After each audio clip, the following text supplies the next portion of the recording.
report comes out from Yahoo Sports Today. Ross Dellinger, he's been a guest on all of our shows here. Great reporter, great at what he does. There are currently six former Florida State basketball players that are suing the basketball coach Leonard Hamilton over unpaid NIL, okay? And I won't bore people with too many details. It's a crazy story. I thought you were going to say unpaid parking tickets. I was like, oh, that's fine. Nah, I mean, no, they can't. Well, here's the problem. They can't afford to pay for their car because they didn't get their money. But long story short, I'll spare it. But the six players allege that Hamilton promised each of them $250,000 in NIL payments from the coach's business partners.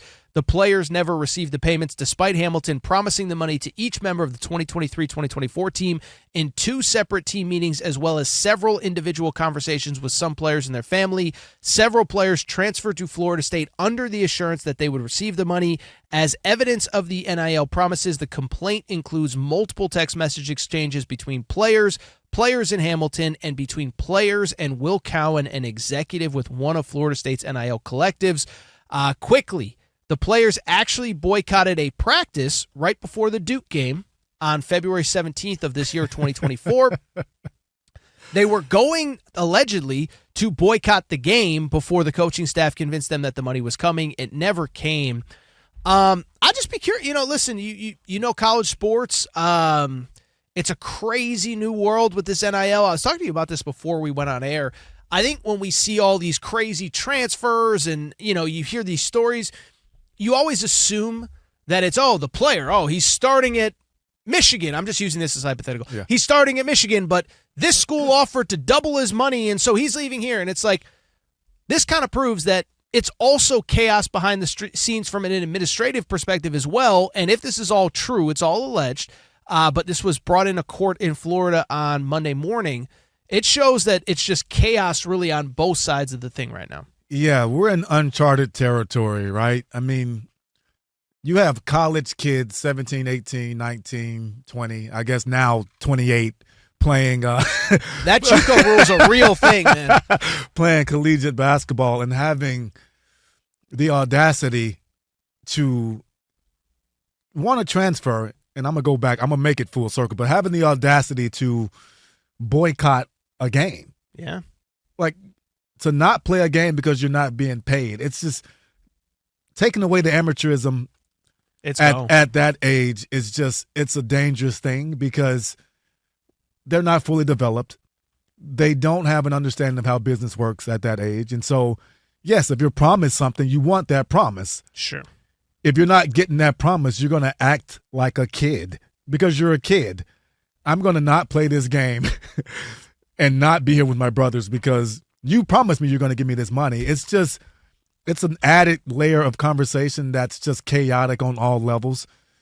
Stop promising people things that you can't deliver on. That's the number one thing, obviously. But when you're giving these kids the green light to not play a kid's game at 17, 18, 19 based on money and not receiving that, it's going to be this way. And it's not a fun place to be. It really makes my stomach churn because you shouldn't have these problems going on at this age.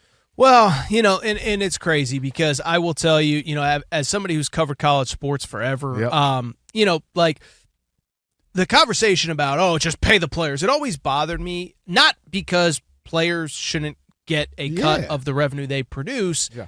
But, I mean, I remember even doing shows on these airwaves where we would have a guest or we would have a co-host or whoever, and I'm not going to name names. It doesn't really matter. But, just pay the players, just figure it out. And it's like, well, it's really way more complicated than that. And I think what we're seeing is what people like myself, people who know college sports, would have told you 10 years ago. It's like, if you just open this thing up, it's not only is it going to be chaos, but it's like, I just remember people being like, well, how crazy it's going to get. And I remember using the example. I was like, if Texas, I'm just using Texas as an example, they think there's a quarterback that can win them a national championship, you mean to tell me they can't come up with $10 million, $5 million, whatever? And now we're literally seeing that. Yes. I think it's crazy, but it's a reality is, think about how many guys now are coming back to college because they can make more money in college 100%. Than they can as a pro. Yep.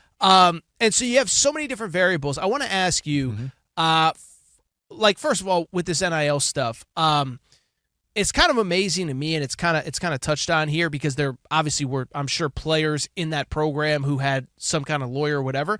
This is the other part of it that I don't think people realize. I think people think, well, all these kids, they've got they work with the great, some great agent. They work with CAA or whatever. It's like, it's pretty clear a lot of these kids either didn't have a lawyer, didn't have an agent. Yeah. I always tell the story, but some of these agents, they're college kids that are getting their law degree that are like, hey, I can help you get this much. I can not, if you're Caleb Williams and you're at USC, you have a real agent from a real agency. Yes. If you're the starting right guard, you might have Kerry Rhodes from down the hall who's like, no, I'm in my third year of law school. I can get you.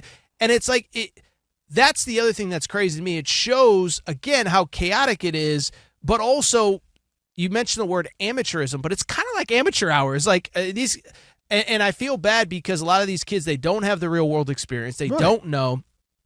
I mean, I'll say it all the time. It's like, whatever deal you're agreeing to, and I'm sure you know this from first-hand experience, you got to get something in writing, or a handshake. It doesn't matter if you're my best friend, if you're my worst enemy. If it's not in writing, I don't want anything to do with it, to be perfectly honest, Oh, 1,000%. You have to cross your T's and dot your I's, and you just don't understand that at 17, 18, 19 Real quick, years old. how different is your understanding? Because I think this is another part of the media narrative, too. It's like, just pay the player. And it's like, the other thing is, you can be, as a young person, so manipulated by adults. Yeah. But this is what always been my argument about how we cover college sports, is it's a bunch of 30, 40, 50-year-old guys and girls with their experience as a 30, 40, 50-year-old saying how 18 and 19-year-olds should handle themselves. Right. And so just how different, now that you've played in the NFL for 10, 12 years, you've dealt with contract negotiations, you've dealt with this, you've probably had good agents and bad agents.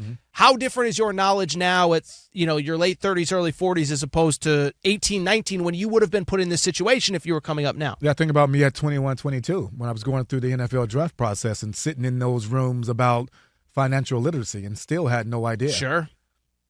And I'm about to be a pro. So 17, 18, 19, you have no idea. And then you talk about, Kerry Rhodes down the hall, that's, 3 years in on his law degree.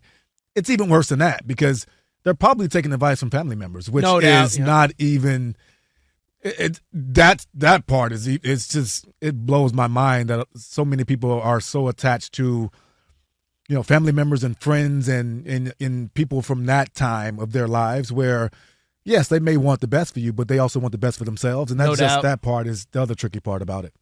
Yeah, it's just a crazy world. And again, I just think that it's a bunch of adults looking at things from an adult perspective when you're dealing with kids. And I just, it's so sketchy. And clearly these kids didn't have a lawyer. And I'll say this, I think it's interesting.